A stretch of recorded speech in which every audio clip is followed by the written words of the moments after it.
Hey everyone, and welcome to another video. Today I'm going to be talking to you about why rehab exercises alone will not fix your recurring injuries. Rehab exercises are awesome. They're often really necessary because they're going to help build some tissue capacity and potentially reduce fear of movement for certain individuals, but rarely are they sufficient on their own. And that's why I want to talk about this concept in this video today. So the biggest frustration that most people will have with rehab exercises is that they'll say something along the lines of, oh yeah, I've done my rehab exercises, but I don't feel any better. And this is a real common occurrence for people who are doing rehab. And it doesn't necessarily mean you've failed rehab. It just means that we haven't properly bridged the gap between the rehab exercises and getting back into full training with the correct load management strategies to allow those injuries to heal up properly and allow the pain sensitivity to settle so that we don't suffer this recurring problem over and over again. So why are rehab exercises important? They're important because they're going to help improve local tissue capacity. And what do I mean by that? So let's say I've injured my biceps doing whatever.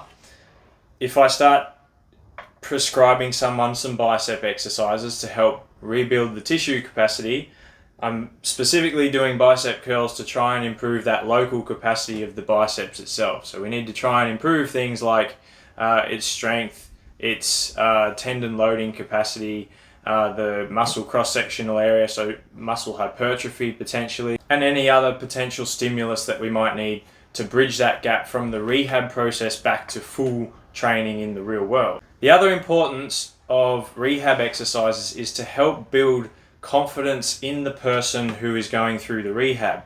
If you have suffered an injury, you're going to often lose confidence. So psychologically, it can be very beneficial to perform rehab exercises because you can do things in a very controlled manner and feel like you're making improvements and feel like you can start loading that tissue a little bit more, which is only going to help you in the long run get back to full unrestricted training and competition. Ultimately, rehab exercises are just controlled stress.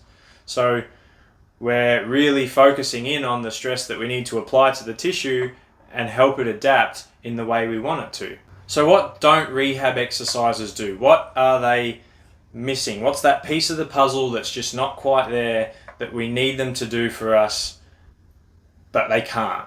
The first thing is they're not going to prepare us for full training volume, okay? So if you're, again, getting back to this biceps injury or pain that we're having, if we play an overhead sport, maybe it's tennis, something like that, we're not going to, just doing biceps curls isn't going to prepare us to be able to swing a tennis racket and load that biceps specifically for the sport of tennis in those sport-specific actions. All the rehab exercises are doing are building general physical preparedness of that specific tissue that's going to allow us then to potentially transfer that into a more specific domain, such as playing tennis. So what is the gap here between the rehab and the actual training that we're trying to get back to doing? So the rehab, that's more of our gym kind of exercise and progressions that we need to develop the general physical preparedness, so GPP.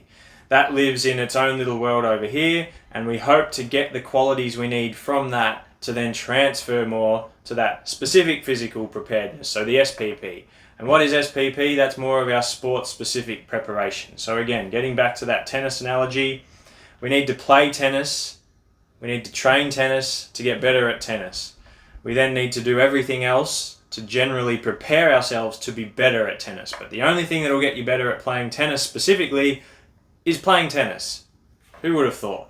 If you do all of your rehab exercises, but you've neglected to practice tennis at an appropriate amount during that rehab process, you're going to decondition from the demands of tennis. And swinging a racket explosively definitely demands a lot of the body. But if all you've done is your bicep curls to try and get your biceps back to where it needs to be, but you haven't practiced tennis at all, then you've missed a massive chunk and a massive opportunity to rehab properly and get back there where you need to go on a reasonable time scale. And this is often a problem in rehab, is that both this general physical preparedness of rehab, getting back to where you need to go, this gap is just missed because people don't tend to blend both of them well together. And we need to keep load in both domains almost all the time. We're just varying how much based on what the needs of that individual at that time are. So to put it simply,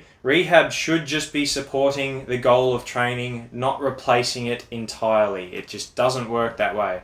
And if you're someone who has been injured or has suffered recurring injuries and you tended to just replace your sport with doing just rehab and it hasn't worked, that's probably why. We need to remember that tolerance is built through progressive drills over time.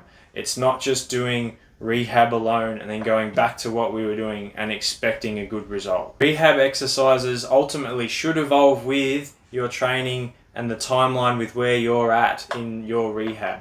So if you're early stage rehab, you need exercises that are appropriate for that. If you're in late stage rehab, you need to progress more into the specific stuff that is appropriate for that to get you prepared properly for your sport again. Just to reiterate, if you think your rehab hasn't worked, it doesn't necessarily mean that what you were doing is wrong. It just means that we haven't blended that general physical preparedness that we need through the rehab with the specific physical preparedness of getting back to the sport. Thanks for watching another one, guys. If you do have any questions, please put them below in the comments. If you found it helpful, please like, share and subscribe, as I'm going to continue making these videos and I'm looking forward to seeing you in the next one.